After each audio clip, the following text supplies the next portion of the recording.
kayak gitu dok. Ya, ya. Orang sering mengatakan Alzheimer dan demensia ini sama.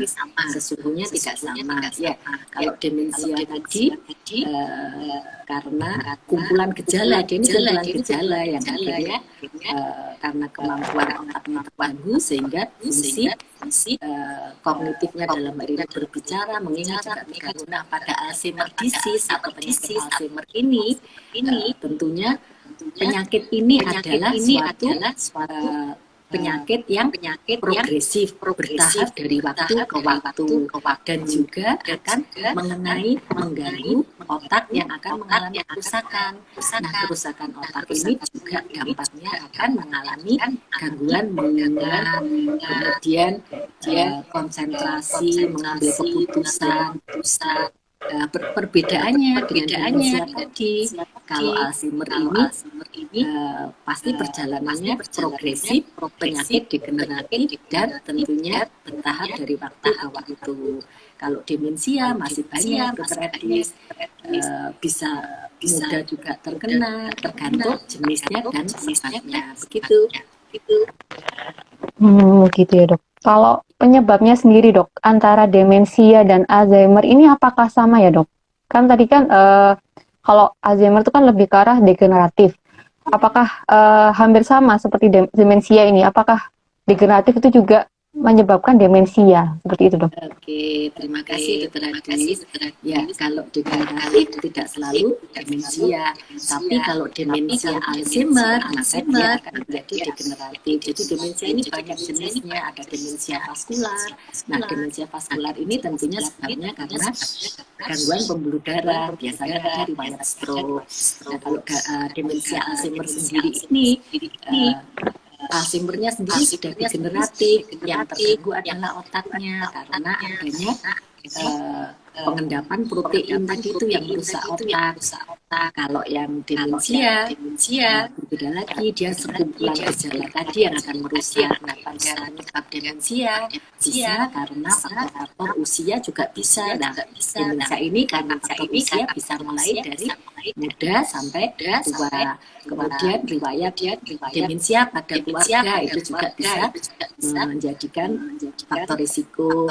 Pola makan yang tidak baik, kemudian kurang bergerak, tidak pernah berolahraga. Kalau yang Alzheimer, penyebab pastinya belum diketahui. Berdasarkan penelitian yang terbaru, Alzheimer ini dipengaruhi oleh pengendapan protein yang di dalam otak sehingga menghalangi asupan nutrisi otak, sel-sel otak. Nah, akhirnya sel otak mengalami kerusakan. Begitu dokter Adis. Oh, ya dok. Berarti beda ya dok ya penyebabnya sendiri. Nah, sekarang antara demensia dan proses lupa karena usia dok. Apakah sama ya dok? Jadi kan biasanya kan orang sampun lanjut usia ya dok, usianya sampun sepuh, terus mengeluhkan sering lupa. Nah itu apakah sama dengan demensia dok? Begini dokter Adis, nanti kita kalau bicara demensia ini mungkin di orang awam itu pikun gitu ya. Nah, tidak harus usia lanjut atau lansia itu harus mengalami pikun atau lupa. Bagaimana membedakannya? Kalau lansia yang tapi lupa, jadi lansia lupa namun normal, itu biasanya gangguan ingatannya masih ringan. Jadi dia misalkan lupa nama orang yang jarang ketemu. Nah, kalau pada pikun, dia lupa nama orang yang sering ketemu. Berbeda sekali ya. Nah, perbedaannya di situ. Nah, kalau yang lansia lupa tadi yang orang bilang wajar sudah lanjut usia, sebatas gangguannya ringan itu masih normal. Namun kalau sudah berat maka akan menjadi bahasa pikun. Nah, nanti kalau disertai dengan gangguan yang lainnya, kegiatan sehari-hari terganggu, kemudian perilakunya terganggu, maka akan menjadi demensia. Jadi pikun itu adalah awal dari perkembangannya akan menjadi demensia. Begitu. Oh, Jelas dokter Adis? siap dokter. Jadi kalau membahas yang tadi itu ya dokter, kapan sih dok kita tuh harus berhati-hati dan was-was? Maksudnya apabila ada gejala atau hal apa yang membuat kita harus hati-hati dan was-was untuk berkonsultasi kepada dokter? Oke, bagus sekali pertanyaannya. Kapan kita harus berhati-hati? Gejala demensia itu banyak. Ya, setidaknya 10 itu yang harus diketahui, yang sudah sering kita sampaikan.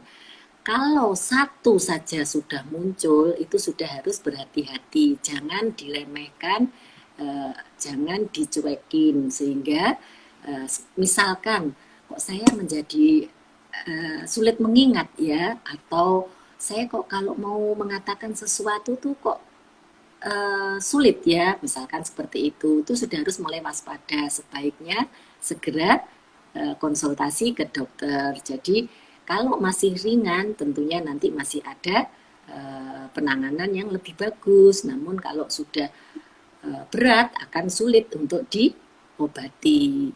Ya, sedangkan gejala-gejala demensia sendiri itu biasanya sulit untuk konsentrasi, mudah lupa, kemudian sulit untuk mempelajari hal-hal yang baru, sulit mengingat waktu dan tempat, bisa juga sulit apa ya, sulit menemukan kata yang tepat untuk disampaikan pada saat seperti saya bicara sama dokter Edis ini mau menyampaikan tapi kesulitan. Nah, itu juga salah satu gejalanya. Kemudian suasana hati yang tidak tentu, biasanya suka enjoy, tiba-tiba tidak nyaman, bisa sedih, bisa terlalu berlebihan. Intinya yang tidak seperti biasanya. Bahkan sering mengulang apa yang sudah disampaikan. Antara lain itu dokter Adis. Ya, Berarti, sehingga berarti lupa ini bukan hanya lupa saja ya dok, tapi diiringi dengan gejala lainnya, seperti itu gitu dok. ya betul, ada lupa, ada kesulitan untuk berbicara. Jadi kan fungsi kognitif itu bisa eh, memori, daya ingat, kemudian fungsi eksekutif, mengambil keputusan, memecahkan masalah, visual spasial itu mengenali objek, misalnya begitu. Kemudian bagaimana konsentrasi, bagaimana bisa atensi, bagaimana bisa berbahasa, banyak sebetulnya fungsi kognitif. Nah, itu salah satu terganggu. Nggak usah yang bersangkutan yang merasakan. Keluarganya saja merasakan, kok sepertinya anu ya, kok jadi berubah ya, misalkan bapak atau ibu kok jadi seperti ini ya. Nah, itu sudah mulai harus waspada. Jangan dibiarkan, segera konsultasi. Sehingga kalau masih ringan, tentunya akan lebih bagus daripada yang sudah berat. Gitu. Oh, oke, siap dokter.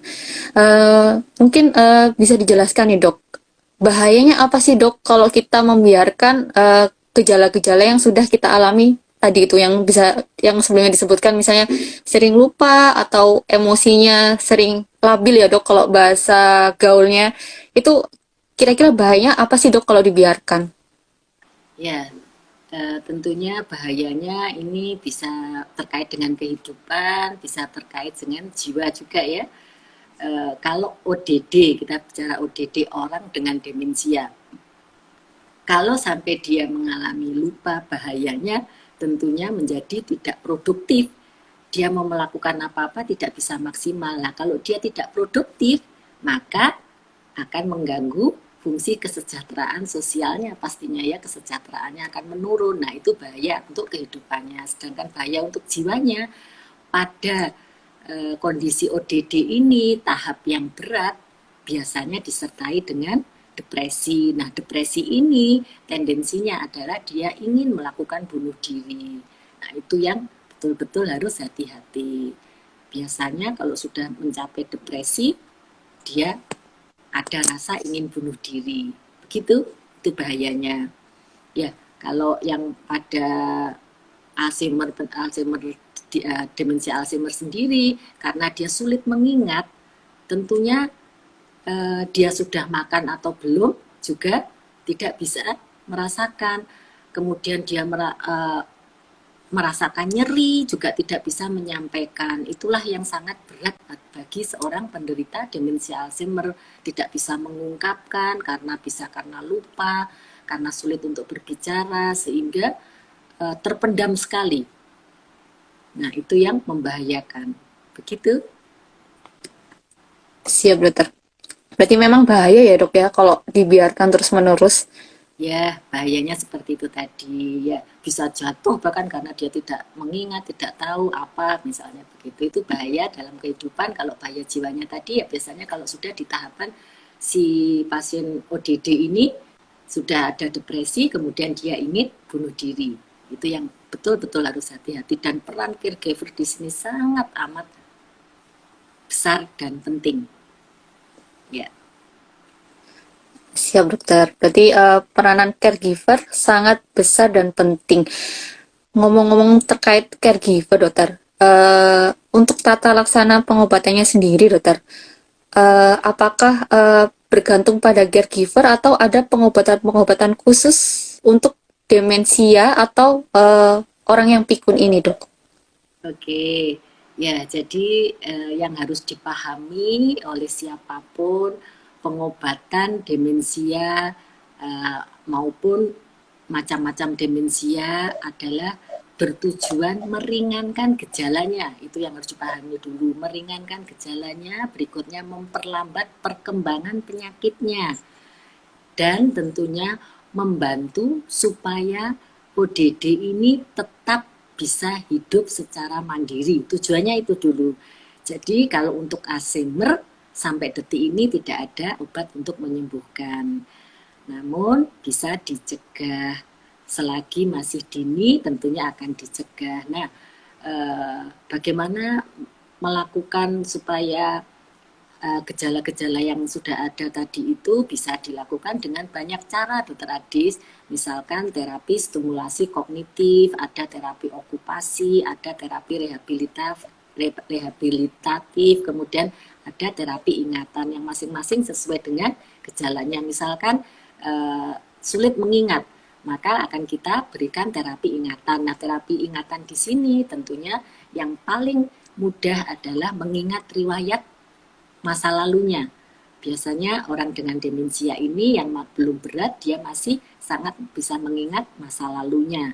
Tapi memori jangka pendeknya sudah kesulitan sekali. Sehingga bisa kita ajak ke rumah yang masa dulu, atau mengingat hobi-hobinya, atau mengingat pekerjaannya, misalnya seperti itu. Nah, obat-obatan sendiri akan kita berikan apabila tata laksana non farmakologi dalam artian terapi stimulasi kognitif, terapi ingatan, terapi rehabilitasi tadi tidak berhasil, bisa kita bantu dengan diberikan obat. Begitu. Siap dokter. Tapi tetap nih dokter, peran caregiver itu yang paling penting dokter. Atau dokter? Oh, oke. Okay. Ya, ya. Jadi peran caregiver di sini sangat amat penting. Kehidupan seorang ODD tergantung dari caregivernya. Nah, tugas caregiver ini sangat amat berat sekali. Karena bagaimana dia bisa meladeni ODD ini. Berkomunikasi, berbicara tidak panjang tapi jelas. Dengan nada yang bisa didengar dengan enak. Bahkan kalau bisa dibantu dengan gerakan isyarat yang mudah ditangkap oleh ODD. Berikutnya bisa melakukan olahraga bersama caregiver tentunya untuk meningkatkan kekuatannya, selain itu keseimbangannya. Kemudian melakukan aktivitas yang menyenangkan. Caregiver ini harus pintar. Oh, ini sukanya memasak. Oh, ini sukanya bermain musik. Nah, dia harus bisa mengarahkan ke sana. Intinya caregiver itu hampir mirip dengan babysitter yang mengasuh bayi itu, Dokter Adis. Betul-betul dia harus bisa memahami bagaimana ODD ini tidak bisa dikeras, tidak bisa dilawan. Jangan mengatakan tidak. Yang harus disampaikan adalah penjelasan.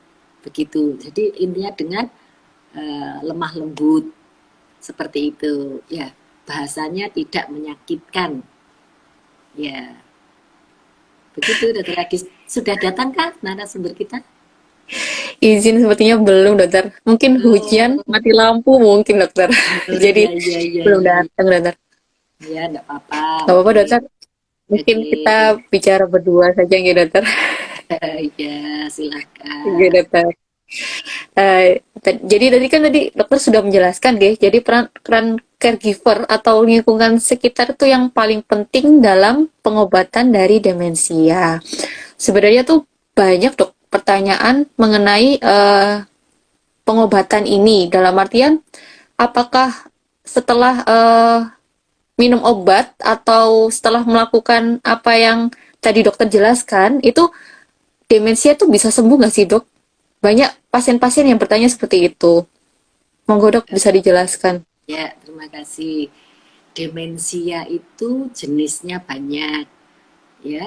Eh, Demensia ini payung. Nah, yang banyak tadi itu adalah apanya ya, tangkai-tangkainya yang penguat, atau kalau saya bisa mengibaratkan demensia ini nasi, kemudian Alzheimer, vaskular, kemudian Lewy body itu adalah jenis nasinya, nasi goreng, nasi kuning, nasi liwet, misalnya seperti itu.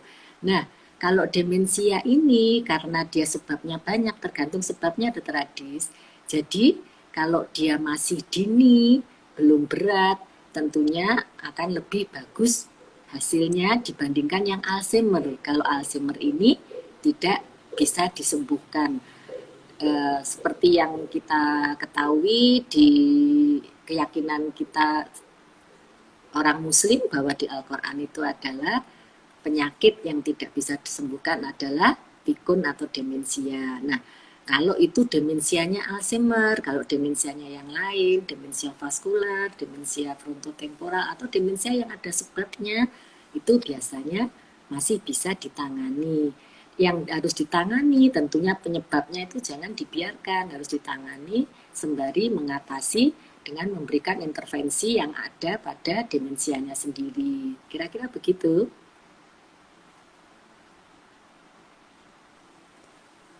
Bagaimana, Oke dokter, Dokter? Jelas? Oke.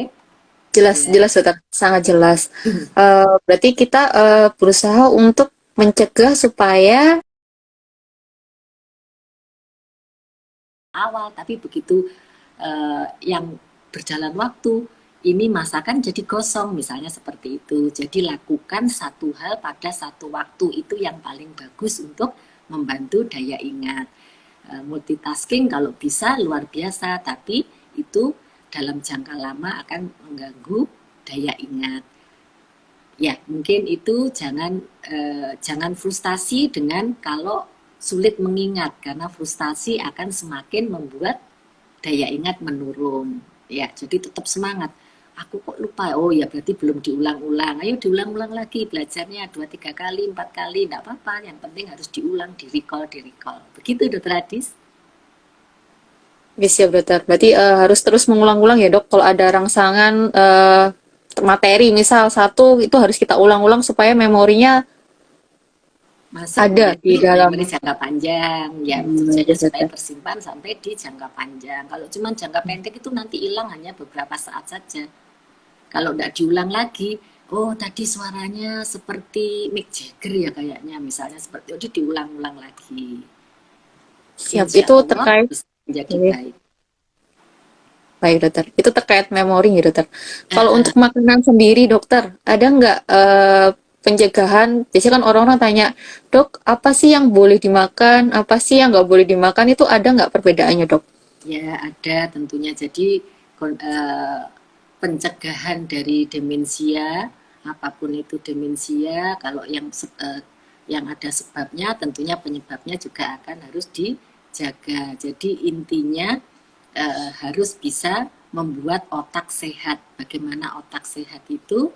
Antara lain adalah dengan gaya hidup yang baik. Gaya hidup yang baik itu adalah mengkonsumsi makanan yang sehat, sayur-sayuran, buah-buahan, biji-bijian, kacang-kacangan. Eh,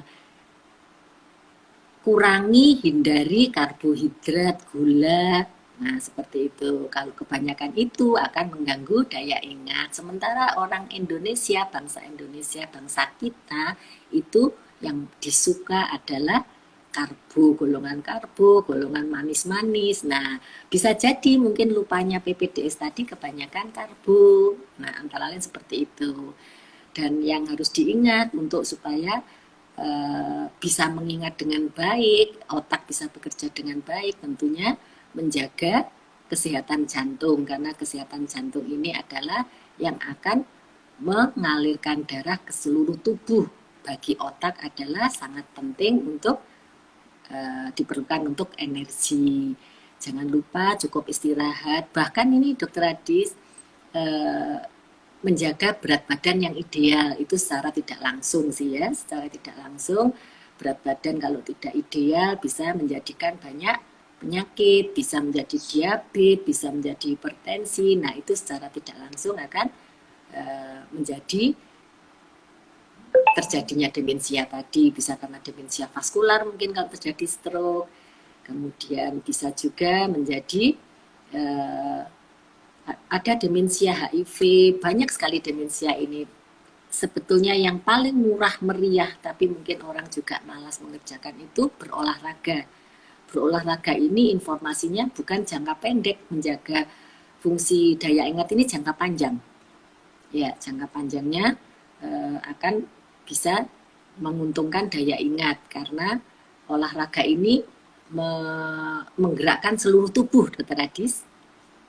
Ya, dikatakan olahraga yang ringan itu 150 jam dalam 1 minggu. Kalau yang berat 75 jam dalam 1 minggu. Oke, mungkin ada sesi tanya jawab, Dr. Adis. Iya dokter, ini sudah ada beberapa yang masuk dokter. Ini ada yang bertanya, apakah ada kaitan merokok atau mungkin minum minuman alkohol pada penyakit demensia ini dok? Monggo dok, mungkin bisa Ya, dijawab dok. oke, yang bertanya pinter. Ada sekali. Ya, tadi tidak saya sebutkan. Kalau kepingin bisa mempunyai daya ingat yang baik, hindari merokok, hindari kecanduan alkohol. Memang secara tidak langsung merokok itu akan merusak tubuh dengan cara merusak pembuluh darah tadi, antara lain ya.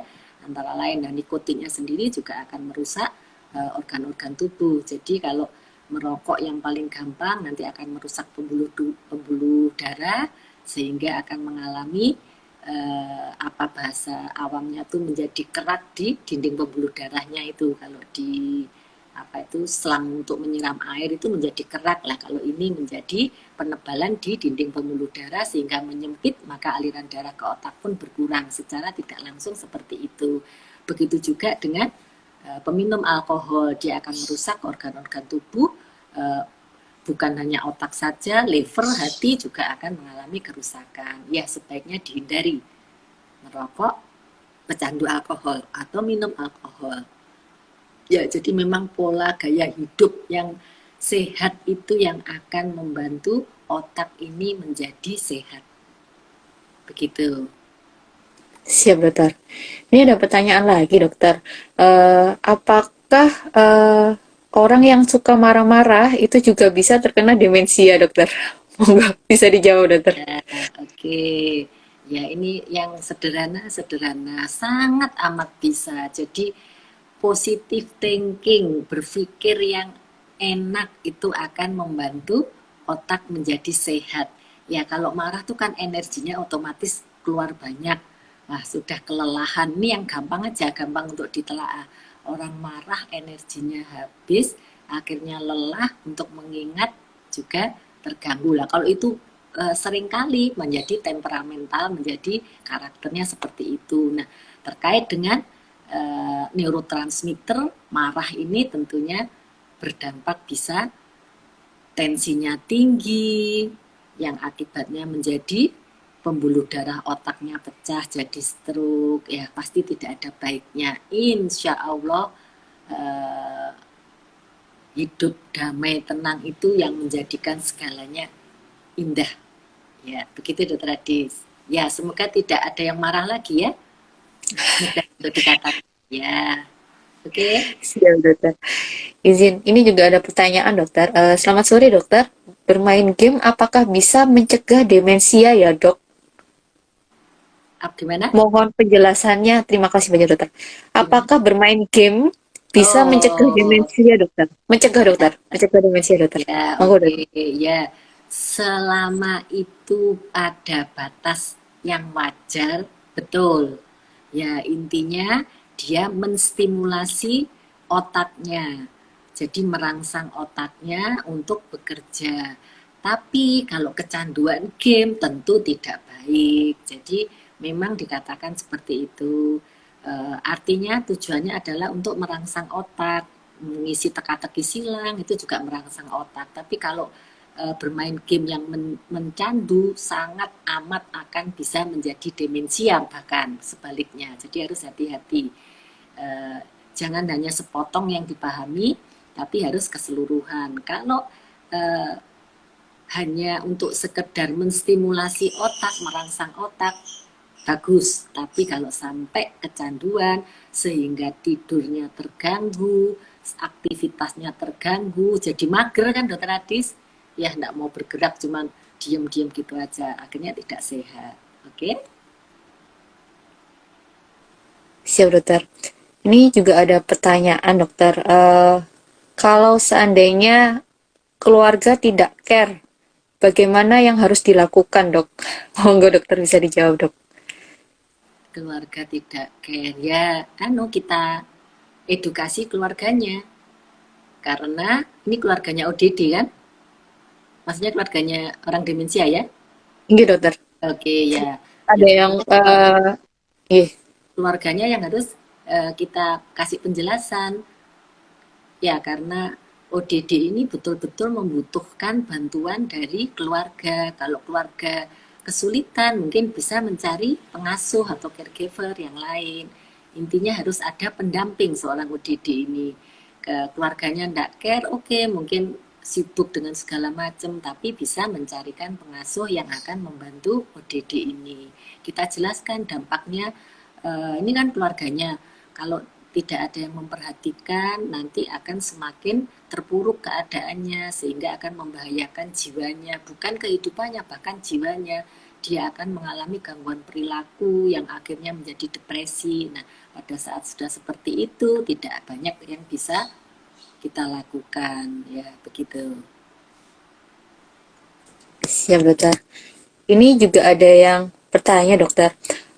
Kalau lupa dalam artian lupa menaruh barang, itu apakah juga bisa dibilang demensia ya, dok? Ya, itu was-was tadi dokter Adis, ya.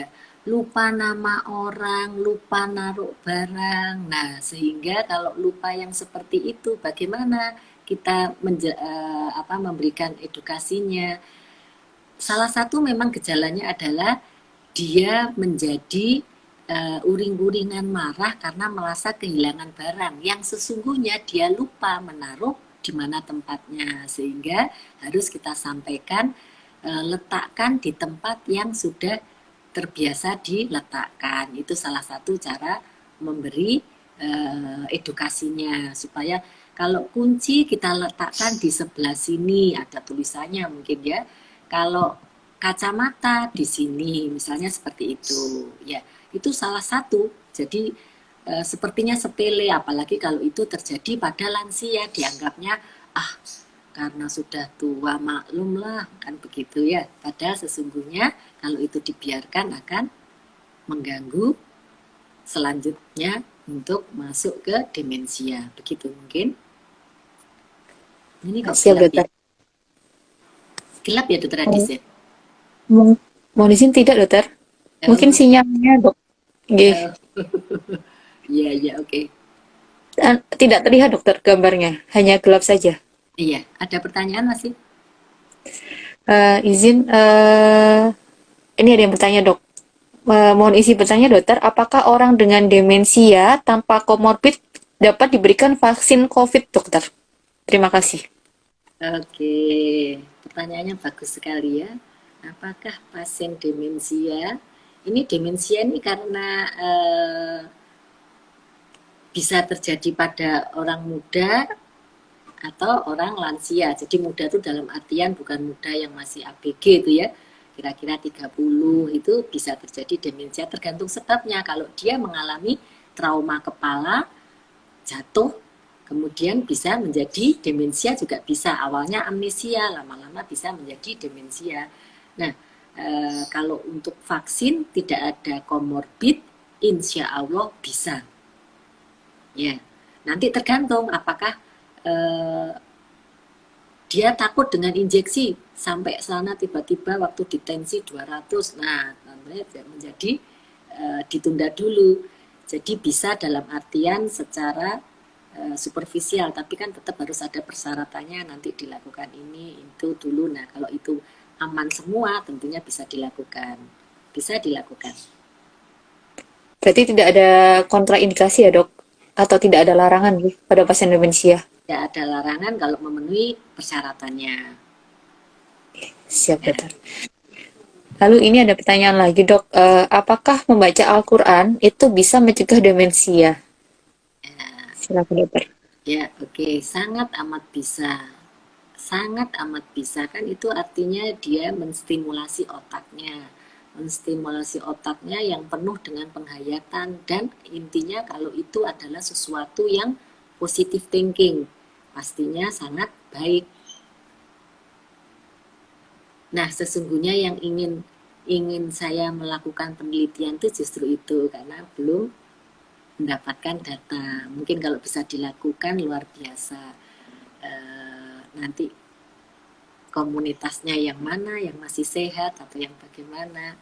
Bisa, dokter Adi, sangat amat bisa. Intinya orang yang positive thinking, selalu berpikir yang baik-baik, dan selalu bergerak, kemudian menstimulasi otaknya, itu akan mencegah lupa. Saya bicaranya lupa saja, jangan pikun. Nanti kalau pikun sudah menjadi demensia. Oke. Siap. Mengenai Al-Quran nih dok, saya juga pernah membaca itu ternyata demensia itu memang ada ya dok di Al-Quran itu ya dok. Insya Allah begitu. Nah, saya lupa itu. Jus berapa itu saya lupa. Ada tradisi ingat? Saya lupa. Buat dokter. Cuman pernah dengar-dengar aja dok. Kalau yang saya tahu, kalau tidak salah ya dok ya, demensia ini memang sudah dijelaskan di Al-Quran dok. Jadi memang penyakit ini ada seperti itu. Tapi kalau untuk jus berapanya saya kurang paham. Ya, Ya, ya. lanjut ya dok. Salah satu, ya mungkin satu-satunya yang disampaikan di situ, satu penyakit yang tidak ada obatnya adalah pikun, karena di Al-Quran itu artinya pikun itu adalah proses penuaan yang akan berjalan lebih lanjut lagi, maksudnya begitu. Jadi ini pikun yang mungkin tidak bisa terdeteksi dari awal. Seperti yang Alzheimer tadi, sampai saat ini memang belum ada yang bisa menyebutkan apa sebabnya. Kalau faktor genetik tentunya sudah berbeda lagi. Ya. Sebentar. Izin melanjutkan ya dok. Ini ada pertanyaan. Sama sih dok, seperti yang sudah dijelaskan dokter tadi. Bedanya dia bertanya apakah pasien dengan demensia di usia muda tidak bisa sembuh ya dok? Pasien di demensia muda tidak bisa sembuh. Jadi Gimana? demensianya saat usia muda dokter. Apakah ada perbedaan antara usia muda dan usia tua atau bagaimana dok? Ya, dua-duanya sebetulnya punya alasan masing-masing ya. Kalau muda itu sesungguhnya semuanya masih bisa berkembang. Regenerasi sel otak masih punya kesempatan panjang. Kalau yang sudah lansia tadi tentunya sudah sempit waktunya. Namun kalau yang muda ini, ya kalau kita bicara balita, tentunya perkembangan organ belum maksimal. Tapi saya rasa yang dimaksud muda tadi bukan yang balita ya. Tergantung sebabnya, dokter Adis. Demensia ini kan macam-macam. Kalau demensia karena trauma kepala, yang traumanya cederanya sangat berat, ya tentunya mungkin sulit dia meninggalkan suatu sequelae atau kecacatan. Justru sebetulnya demensia yang ada sebabnya itu yang akan lebih mudah mudah ditangani daripada yang tidak tahu sebabnya, misalnya seperti itu. Jadi demensia karena cedera, karena trauma tadi bisa, kemudian demensia yang karena HIV, kemudian demensia yang dengan Parkinson. Justru Parkinson ini juga penyakit degeneratif, tentunya juga lebih berat ya dibandingkan yang demensia vaskular karena stroke. Nah, semuanya ini kalau dari awal mengalami keluhan daya ingat, segera berkonsultasi, diharapkan akan lebih baik daripada yang terlambat begitu. Siap dokter. Mungkin karena keterbatasan waktu dok, ini ada pertanyaan terakhir ya dokter. Oke. Mohon izin dokter, apakah konsumsi omega 3 bermanfaat bagi demensia? Oke, ya bagus betul. Omega 3 ada di mana itu omega 3? Mengandung di mana sekarang ini omega 3 banyak ada di makanan-makanan ya. Eh, betul omega 3 bisa konon ceritanya seperti itu. Penelitian ada yang saya baca di jurnal penelitian omega 3 itu ada yang bermanfaat, ada yang belum bisa dibuktikan, tergantung memang di demensia derajat mana. Apapun itu kalau derajatnya masih belum berat, informasinya memang masih bisa. Namun kalau sudah berat tidak ada artinya. Ya, jadi seperti kembali tadi pada tujuan pengobatan tadi adalah mengurangi, meringankan gejala, kemudian eh, menghambat perkembangan penyakitnya dan berusaha bagaimana penderita tadi itu bisa tetap mandiri. Ya, kalau menyembuhkan, sekali lagi kalau untuk Alzheimer tidak ada obat untuk menyembuhkan. Namun kalau yang demensia lainnya masih bisa sebatas dari dini sudah terdeteksi. Gitu? Dokter. Terakhir nih dok, untuk dokter Ririn, apakah ada pesan khusus atau take home message untuk semua pemeriksa yang ada di IG Live hari ini? Silakan dok. Oke, wah saya tidak ketemu narasumber kedua ini ya. Yang sesungguhnya pasien di poliklinik memori kita ya, tidak apa-apa, moga-moga baik-baik saja. Ya, pesan saya kepada semuanya yang saat ini mungkin bersama dengan kami, jangan remehkan pikun, karena itu adalah awal dari demensia. Segera lakukan konsultasi, artinya segera akan dilakukan deteksi dini apabila mengalami gejala lupa saja. Ini baik keluarga yang merasakan, tetangga yang melihat, orang yang melihat, segera konsultasi. Dan tentunya mencegah memang jauh lebih baik daripada mengobati. Karena tadi saya mengatakan segera konsultasi ke dokter. Saat ini klinik memori yang ada di Malang baru ada di Rumah Sakit Saiful Anwar. Silahkan kalau ada yang ingin konsultasi bisa datang ke klinik memori Rumah Sakit Saiful Anwar, bisa menggunakan fasilitas BPJS.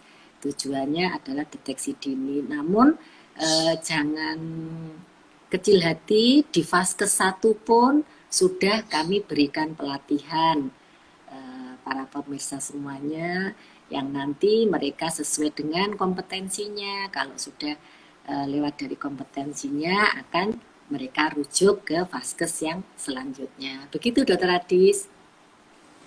Siap dokter. Jadi pada intinya lebih baik mencegah, mendiagnosa lebih awal daripada mengobati ya dokter. Ya betul. Siap dokter. Tidak terasa nih dok, sudah 1 jam kita berbincang-bincang mengenai demensia Alzheimer ini. Tentunya banyak informasi dan ilmu yang sudah kita dapat dari IG Talk hari ini dokter. Saya ucapkan terima kasih banyak kepada narasumber Dr. Sri Budi Rionawati, spesialis saraf konsultan, atas waktu dan ilmunya yang sangat luar biasa. Terima kasih juga kepada para peserta IG Live yang meluangkan waktunya untuk mengikuti acara ini. Semoga dapat menambah wawasan kita semua. Dan juga karena ini masih dalam pandemi ya dok ya, semoga kita semua selalu sehat Amin. dan juga selalu dalam lindungan Allah Subhanahu wa Ta'ala. Jangan lupa untuk tetap menjaga protokol kesehatan, menjaga jarak, mencuci tangan, dan hindari kerumunan. Izin melanjutkan dok, menjelaskan acara Neurointalk ini akan rutin disiarkan setiap bulan dan tentunya temanya berbeda-beda. Sebelumnya kita sudah membahas mengenai gangguan tidur, Parkinson, vertigo, multiple sclerosis, dan juga ada tumor otak dokter. Jadi kepada peserta semua, jangan lupa untuk stay tune pada IG PPDS Neuro FKUB karena masih banyak topik yang akan dibahas pada IG Talk PPDS Neuro FKUB.